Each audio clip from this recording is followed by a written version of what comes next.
in addition to reverse engineering COBOL, we can also reverse engineer Visual Basic, which is often used for financial applications in conjunction with Excel.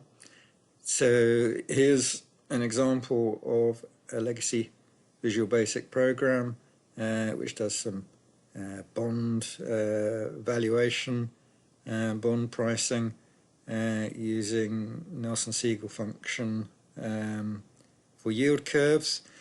Now this is as I say, a legacy piece of software.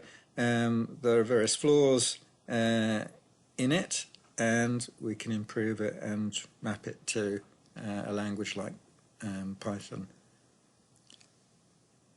In the AgileUML toolset, the option is from Visual Basic AST, that produces a UML and OCL specification.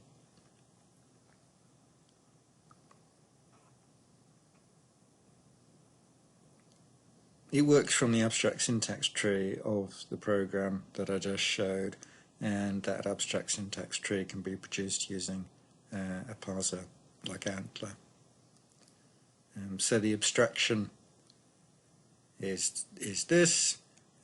We've abstracted the Visual Basic into an OCL format, which is language independent, and that can be mapped to, in principle, any target language which is supported by AgileUML, but in particular to Python.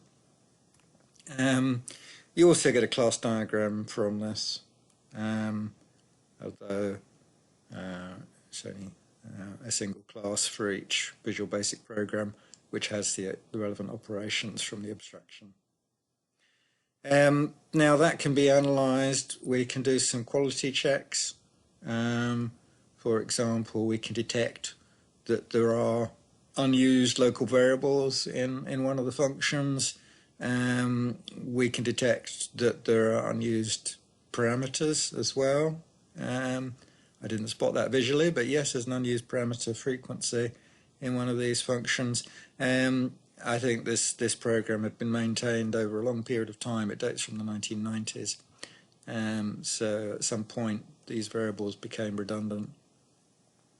You can compute various quality measures. You can look for clones, for example, as well. And one thing it's detected is magic numbers. So where there are numbers embedded in the code, for example 360, presumably representing a day count of a year, but we shouldn't have just a number occurring by itself in the code in a rather cryptic manner. So those can be replaced by constants.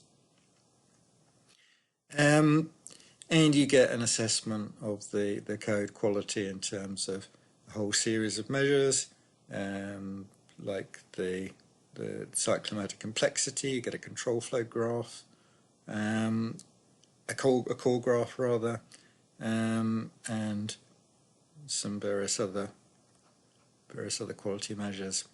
But perhaps most importantly, we can generate different languages. We can generate Python, for example, from that, and we get a Python program which represents the same functionality as the original. It simply maps the OCL into Python notation, and that's a valid Python program. It can be executed with the same data as the original. We can perform restructuring as well.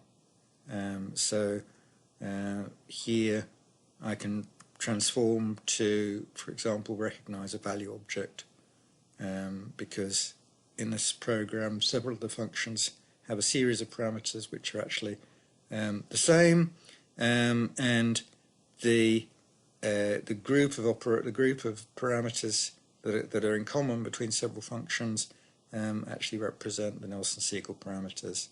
So we can restructure our system, and we get a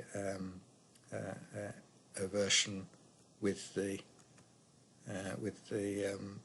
function with those parameters added as an extra class.